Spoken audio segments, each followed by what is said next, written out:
दोस्तों, भारत में ऐसे कुछ वीर बहादुर साहसी और पराक्रमी योद्धा हुए हैं जिनको इतिहास में हम अलग रूप में याद करते हैं।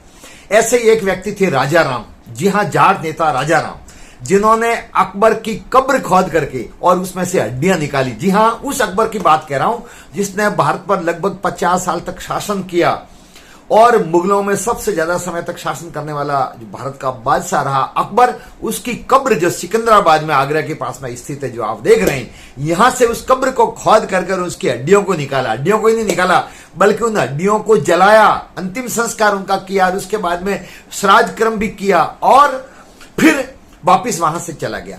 और ये उस समय की बात है जब भारत पर औरंगजेब का शासन था। वो औरंगजेब जो उतना क्रूर था, उसके शासन काल में ही राजा राम ने अकबर की कब्र खोद करके अस्थियों को निकाल करके और उनका अंतिम संस्कार कर दिया, उनको जला दिया। जी हाँ दोस्तों, कौन था राजा राम, उनके पीछे की क्या कहानी है, क्यों उन्होंने कब्र खोदी और किस प्रकार से मुगलों के साथ में उनका संघर्ष चला, बहुत ही रोचक कहानी है। आप पूरा वीडियो देखें, जुड़े रहे। मैं भंवर सिंह और आप सबका मेरे सुर तरंग चैनल पर स्वागत है। दोस्तों, राजस्थान की भरपूर रियासत है, वो जाटों की रियासत रही है। बहुत ही वहां एक से एक बढ़कर के पराक्रमी शासक हुए हैं, जहां सूरजमल जैसे राजा हुए हैं, लेकिन उससे पहले का इतिहास भी बहुत गौरवशाली है। तो दोस्तों, इसकी इतिहास की जो शुरुआत होती है दोस्तों 1670 में तिलपत में जाटों के साथ में मुगलों का आक्रमण हुआ। उस आक्रमण में जाटों की पराजय हुई और उस पराजय के बाद में गोकुला जो जाटों का बहुत वीर बहादुर नेता था, उसको गिरफ्तार कर लिया गया।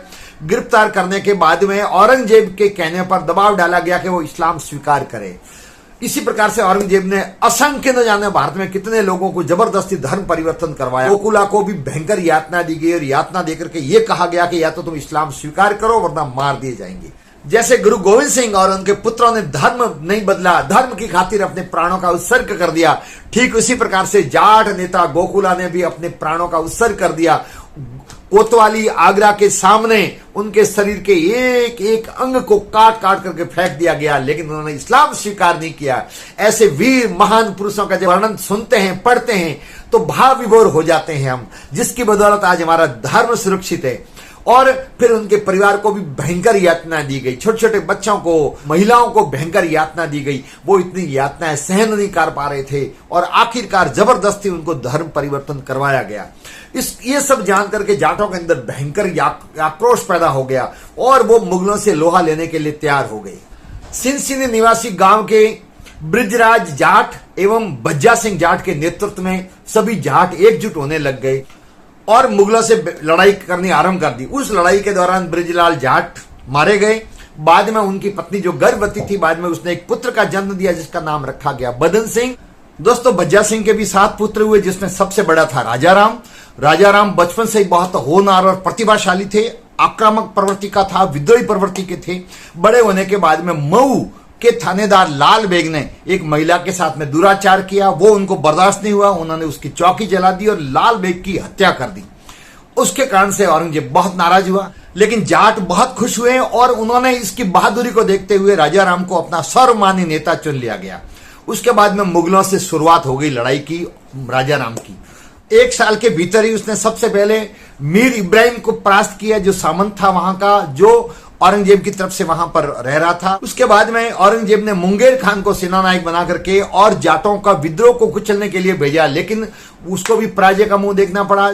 और वो वक्त आया जब राजा राम के खौफ से परेशान होकर के आखिरकार औरंगजेब ने उसको बुलाया दिल्ली और उसको 576 गांव मथुरा के आसपास के जागीरी के दिए और ये सोच करके दिए कि अब राजा राम वहां का जो जागीर दे दिए तो शांत रहेगा और मुगलों की तरफ से लड़ेगा। और ऐसा वीर योद्धा यदि मुगलों की तरफ से लड़ेगा तो जाट भी उसके पक्ष में हो जाएंगे।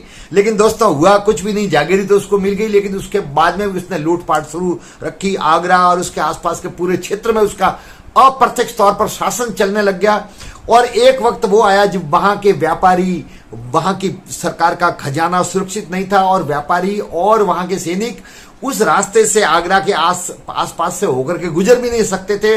फिर औरंगजेब ने सपीका को वहां का सूबेदार बना करके भेजा, एक फौज लेकर के वो आया। आने के बाद में जाटों के साथ में, राजा राम के साथ में उनकी लड़ाई हुई, लेकिन उस लड़ाई में वो पराजित हुआ। पराजित होकर के अपनी जान बचाने के लिए आगरे के किले के अंदर कैद हो गया।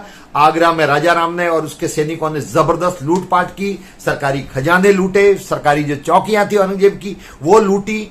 जब औरंगजेब तक ये समाचार मिला तो औरंगजेब ने जफर जंग को भेजा सेना लेकर के, लेकिन वो भी कुछ नहीं कर पाया, पराजित हुआ।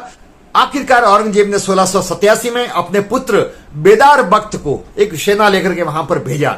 अब वो जो आ रहा था उसका समाचार राजा राम को मिला, तो औरंगजेब का और उसके पुत्र का घमंड चूर करने के लिए एक नई योजना बनाई और उस योजना के तहत अपने सिपाहियों को लिया और लेकर के और पहुंच गए सिकंदराबाद। जी हां दोस्तों, आगरा के बिल्कुल पास में सिकंदराबाद, जहां पर अकबर का मकबरा, जहां पर मृत्यु के बाद में 1605 में जब अकबर की मृत्यु हुई थी तब इसी स्थान पर उसको दफनाया गया था। जो आप देख रहे हैं मकबरा, उसमें हीरे जवाहरात लगे हुए थे, सोने चांदी के पतरे लगा रखे थे और शानदार जो आप देख रहे हैं मकबरा, ये वहां पर लोग देखने के लिए भी जाते हैं। तो फिर राजा राम ने अलग प्रकार का निर्णय लिया और पहुंच गया सिकंदराबाद। सिकंदराबाद पहुंच करके अकबर की कब्र को खोदा। जी हां दोस्तों, उस अकबर की जिसने भारत पर 50 साल तक शासन किया, उस अकबर की कब्र को खोदा, खोद करके उसकी हड्डियों को निकाला गया और निकाल करके उसको जलाया गया। बाद में बाकायदा श्राद्ध क्रम भी किया और श्राद्ध क्रम करने के बाद में वहां सोने चांदी के जो पतरे लगे हुए थे दीवारों पर, उसको तोड़ करके ले गया।